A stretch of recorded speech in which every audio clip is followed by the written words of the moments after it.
Today we're going to show you how to install a +2 base pad onto your CZ P07, P09, or P10 magazine. The installation is going to be the same for each of the magazines.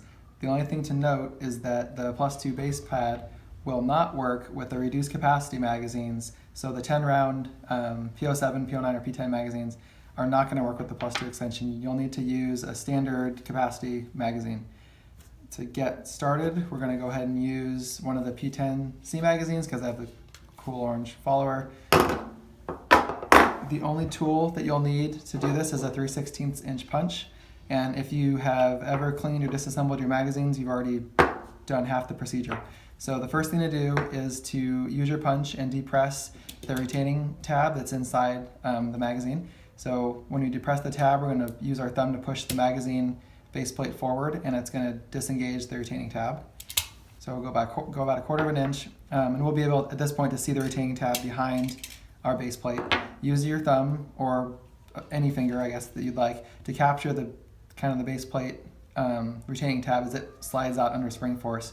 So thumb in place, I'm going to pull the magazine baseplate off of the magazine, set it aside, and I'm a visual person, so I like to lay components out as they come apart.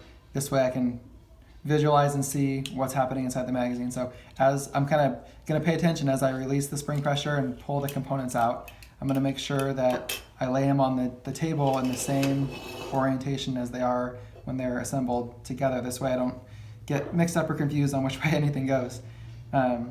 So with that, let's go ahead and add the +2 components. To get the factory retaining plate off of the spring, we can either pull straight or I like to rotate a little bit as I pull, and it will disconnect from the spring. At this point, let's set aside the factory base plate and the retaining plate. We're going to replace those with the +2 extension and the locking plate. The important thing to note about the locking plate, put that in place, is that it's got a couple different features on it. We've got a flange on the back side and then a kind of a hoop or a loop on the front that's formed into the sheet metal plate. This hoop is going to capture the spring. So again, let's kind of lay the components in the orientation we want to reassemble them. Note that the flange on the retaining plate is going to be on what we call the low side of the follower, or it's going to end up on the back side of the magazine. You can kind of follow it around the bottom hoop of the spring so that you'll know how to install the retaining tabs so that it ends up in the correct orientation. But again, we want the tab or the flange on the back of the retaining tab to end up on the back of the magazine or the low side of the follower. So let's go ahead and install it here. So I'll kind of show how it goes onto the spring, and oopsie, kind of slide it around and fold it into place, set it back on the table, and we can kind of confirm that it's correct. So again, we've got the flange on the low side of the follower, and the flange is going to end up on the back of our magazine. With the retaining plate in place, let's reassemble the magazine. So follower, of course, in first. The retaining plate, again, just to reiterate, is going to end up on the outside of the magazine body. So kind of if we look at it from the side, it's going to end up capturing the +2 extension and the sheet metal housing of the magazine. So we want it on the outside of the magazine body.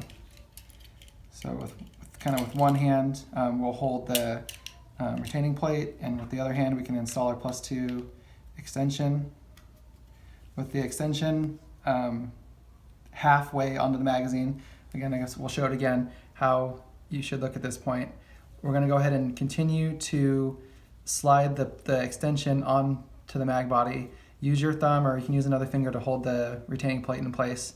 And as you slide the +2 extension all the way to the back, the locking plate is going to fall between the +2 pad and the magazine body. So at this point, we can kind of see that the locking tab's in place, and the base plate it's not going anywhere.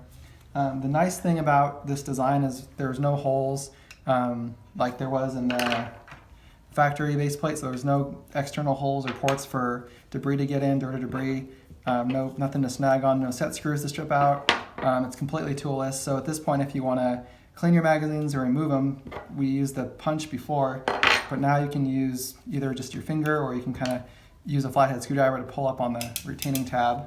If you do it with your thumb, you can just pull up on the retaining tab and slide your base plate off to clean the magazines. So really kind of a slick way to do it and super quick and easy. Just, I'll do it one more time. Slip the base plate over the locking tab and let the locking tab capture the base plate against the magazine. For reference, I guess real quick, here is a P07, P09 type frame. I wear a size large work glove, so just as I guess a point of reference. Here's the base plate installed in that frame. Here's a P10C with, again, same base plate, same magazine. That's kind of what it would look like or how it would fit installed into that size frame. So that is all you need to know for installing base pads. If you have any questions and need any other information, please don't hesitate to reach out to us. You can email, call us, get us on Facebook or Instagram, and we'll be there to answer your questions. So thanks for watching and safe shooting.